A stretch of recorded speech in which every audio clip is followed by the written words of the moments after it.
अच्छा जी, इस वीडियो के अंदर हम लोग इस क्वेश्चन को आंसर करने की कोशिश करेंगे कि हमने दो लिस्ट को कंपेयर कैसे करना है यूजिंग VLOOKUP फंक्शन। अच्छा जी, मकसद ये है कि हम लोग ये देखेंगे कि ये जो लिस्ट 2 की जो वैल्यू है वो लिस्ट 1 के अंदर एग्जिस्ट करती है कि नहीं करती। अगर एग्जिस्ट करती है तो वो वैल्यू यहाँ पर आ जाएगी, और अगर नहीं होगी तो यहाँ पर NA का एरर आ जाएगा। ठीक है जी, अब यहाँ पर हम VLOOKUP का फंक्शन अप्लाई करते हैं कि VLOOKUP हमने देखा कौन सी वैल्यू देखनी है, ये वाली वैल्यू देखनी है, कहाँ से देखनी है, इस लिस्ट में से देखनी है, राइट। अब इस लिस्ट की वैल्यू जो कि टॉम है इस लिस्ट में से देखी जाएगी। अब ये जो रेंज है इसको मुझे F4 प्रेस करके इसको फिक्स करना पड़ेगा, क्योंकि मुझे फॉर्म भी करना है। अगर मैं इसको फिक्स नहीं करता तो जो रेंज के रेफरेंसेस हैं वो चेंज हो जाएंगे, इसलिए मुझे इसको फिक्स करना पड़ा।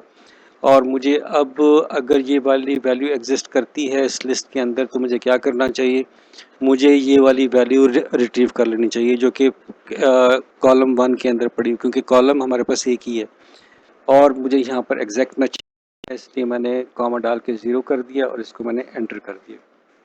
अब ये क्या करेगा कि अगर ये वाली वैल्यू एग्जिस्ट करती है इस लिस्ट के अंदर तो वो वैल्यू यहाँ पर हमें रिट्रीव करके दे देगा, और अगर नहीं करती तो NA का एरर दे देगा। तो जैसे ही मैंने एंटर किया तो टॉम जो है वो एग्जिस्ट नहीं करता, ठीक है, इसलिए NA कर दिया। और इसी तरीके से अगर मैं इसको ड्रैग करके नीचे लेके जाऊँ तो हार्डी जो है करता है, NIC जो है वो एग्जिस्ट नहीं करता, रिक है, विक है, माइकी है, जेरी एग्जिस्ट नहीं करता, राइट।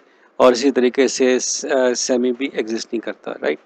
अब NA की जगह पे मुझे अब कोई अगर और नो डेटा फॉर एग्जांपल यहाँ पर लिखना है तो इस फंक्शन को थोड़ा सा मुझे मॉडिफाई करना पड़ेगा, और एक और जो फंक्शन है जिसका नाम है इफ़ एरर।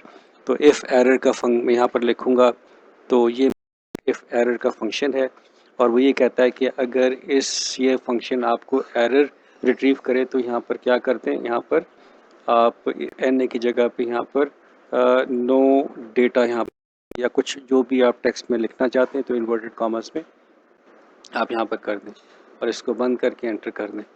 तो ठीक है जी, तो मैंने ये वाला लिखा कि अगर ये आपको फंक्शन एरर दे तो क्या कर दें, NA की जगह पे नो डेटा आ जाए। तो इस यहाँ पर देखें नो डेटा आ गया, और मैं इसको अगर ट्रैक करके नीचे लेके जाऊँ तो यहाँ पर देखें जहाँ जहाँ पर भी नो डेटा था NA था उसकी जगह पे क्या आ गया, नो डेटा आ गया। तब हमें ये पता चल गया कि टॉम एग्जिस्ट नहीं करता, निक एग्जिस्ट नहीं करता, जेरी के बारे में कोई इन्फॉर्मेशन नहीं, और सैमी के बारे में भी कोई इन्फॉर्मेशन नहीं है।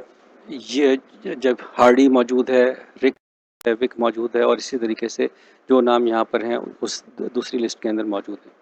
So this is how we can compare two lists using VLOOKUP function.